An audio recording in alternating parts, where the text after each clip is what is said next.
Hello दोस्तों, कैसे हैं आप? आशा करता हूं अच्छे ही होंगे। स्वागत है हमारे YouTube channel PK animal lover में। आज हम एक नए वीडियो के साथ उपस्थित हुए हैं। गाय के बारे में कुछ रोचक तथ्य जानकर रह जाएंगे हैरान। हिंदू धर्म में गाय का महत्व इसलिए नहीं रहा कि प्राचीन काल में भारत एक कृषि प्रधान देश था और आज भी है, और गाय को अर्थव्यवस्था की रीढ़ माना जाता था। भारत जैसे और भी देश हैं जो कृषि प्रधान रहे हैं, लेकिन वहां गाय को इतना महत्व नहीं मिला जितना भारत में। दरअसल हिंदू धर्म में गाय के महत्व के कुछ आध्यात्मिक, धार्मिक और चिकित्सीय कारण भी रहे हैं। आओ जानते हैं कुछ वैज्ञानिक तथ्य भी। गाय एकमात्र पशु ऐसे है जिसका सब कुछ सभी की सेवा में काम आता है। स्वामी दयानंद सरस्वती कहते हैं कि एक गाय अपने जीवन काल में 4,10,440 मनुष्यों हेतु एक समय का भोजन जुटाती है, जबकि उसके मांस से 80 मांसाहारी लोग अपना पेट भर सकते हैं। गाय का दूध, मूत्र, गोबर के अलावा दूध से निकला घी, दही, छाछ, मक्खन आदि सभी बहुत ही उपयोगी है। पूरी संसद द्वारा गौवध बंदी करने का समर्थन करने पर भी प्रधानमंत्री जवाहरलाल नेहरू ने कहा था कि यदि यह प्रस्ताव पास होता है तो मैं प्रधानमंत्री पद से त्यागपत्र दे दूंगा।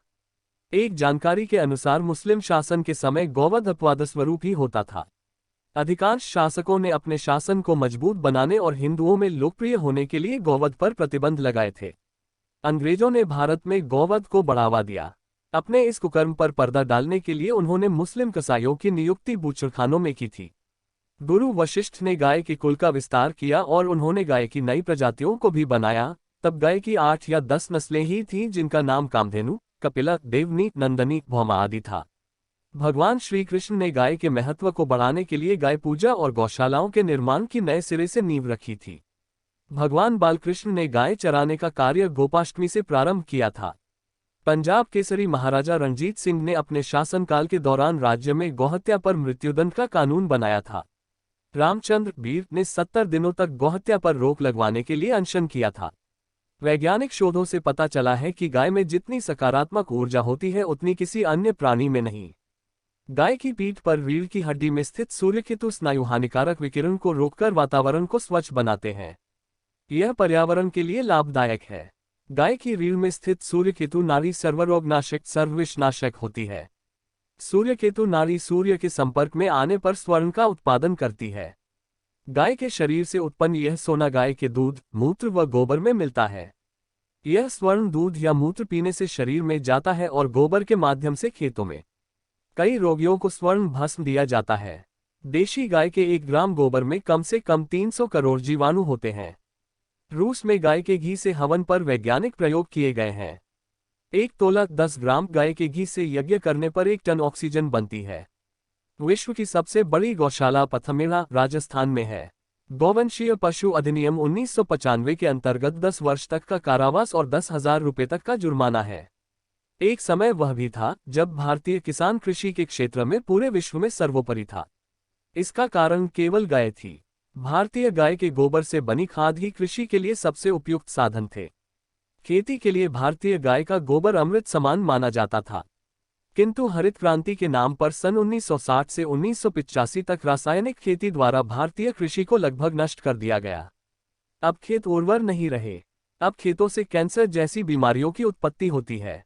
हरित क्रांति से पहले खेतों को गाय के गोबर में गौमूत्र, नीम, धतूरा, आक आदि के पत्तों को मिलाकर बनाए गए कीटनाशक द्वारा किसी भी प्रकार के कीड़ों से बचाया जाता था। पंचगव्य का निर्माण गाय के दूध, दही, घी, मूत्र, गोबर द्वारा किया जाता है। पंचगव्य कई रोगों में लाभदायक है।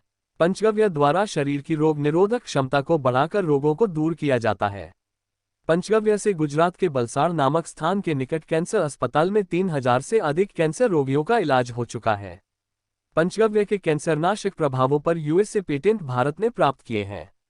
6 पेटेंट अभी तक गौमूत्र के अनेक प्रभावों पर प्राप्त किए जा चुके हैं। हिंदू धर्म के अनुसार गाय में 33 कोटि देवी देवता निवास करते हैं। कोटि का अर्थ करोड़ नहीं, प्रकार होता है। इसका मतलब गाय में 33 प्रकार के देवता निवास करते हैं। ये देवता हैं 12 आदित्य, 8 वसु, 11 रुद्र और 2 अश्विन कुमार। ये मिलकर कुल 33 होते हैं। शास्त्रों और विद्वानों के अनुसार कुछ पशु पक्षी ऐसे हैं जो आत्मा की विकास यात्रा के अंतिम पड़ाव पर होते हैं। उनमें से गाय भी एक है। इसके बाद उस आत्मा को मनुष्य योनि में आना ही होता है। कत्ल खाने जा रही गाय को छुड़ाकर उसके पालन पोषण की व्यवस्था करने पर मनुष्य को गोयज्ञ का फल मिलता है।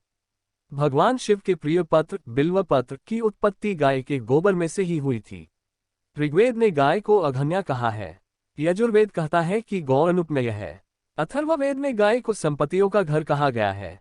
इस देश में लोगों की बोलियां खाने पीने के तरीके अलग हैं, पर पृथ्वी की तरह ही सीधी सादी गाय भी बिना विरोध के मनुष्य को सब देती है।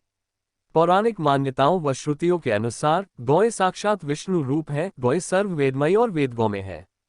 भगवान श्री कृष्ण को सारा ज्ञानकोश गोचरण से ही प्राप्त हुआ। भगवान राम के पूर्वज महाराजा दिलीप नंदिनी गाय की पूजा करते थे। गणेश भगवान का सिर कटने पर शिवजी कर एक गाय दान करने का दंड रखा गया था और वहीं पार्वती को देनी पड़ी। भगवान भोलेनाथ का वाहन नंदी दक्षिण भारत की आंगोल नस्ल का सांड था। जैन आदि तीर्थकर भगवान ऋषभदेव का चिन्ह बैल था। गरुड़ पुराण अनुसार वैतरणी पार करने के लिए गोदान का महत्व बताया गया है। श्राद्ध कर्म में भी गाय के दूध की खीर का प्रयोग किया जाता है, क्योंकि इसी खीर से पितरों की ज्यादा से ज्यादा तृप्ति होती है। धन्यवाद दोस्तों, चैनल पर नए हो तो हमारा चैनल सब्सक्राइब करें, अच्छा लगे तो लाइक करें, कमेंट में फीडबैक दे और जरूरतमंद दोस्तों को शेयर करें। मिलते हैं अगली वीडियो में, तब तक के लिए बाय बाय।